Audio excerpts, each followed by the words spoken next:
hur ska vi göra för att ta oss till final? Vi måste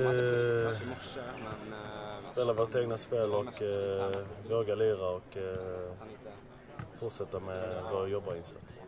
Det har ju varit extremt, det är ju vidare, så det har ju varit bra nog. Är det någonting som du känner att ni kanske skulle kunna göra bättre? Det är klart, det finns alltid någonting att slipa på det här och där, men måste vara lite mer noggranna på offensiv planhalva och vara kanske lite mer farliga när vi har bollen och försöka såra dem på bästa möjliga sätt. Du var med mot Danmark, som förvisso var ett annat Danmark till stora delar i Lyngby.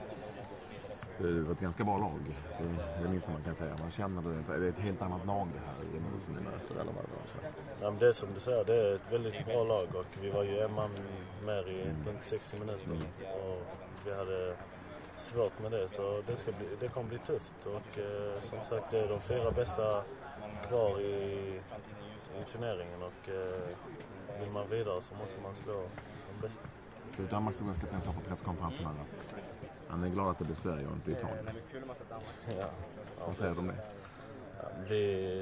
Det är många som har sett oss som favoritmotståndare och det har inte så gått bra mot italienarna sa också det och de andra har sagt det. Så vi är ändå vidare från gruppen och vill de säga att vi är favoritmotståndare så får de säga det.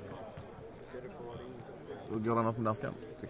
Du var nog danska intervju här. Ja, det gick riktigt bra, jag klarar mig. Lycka till. Tack.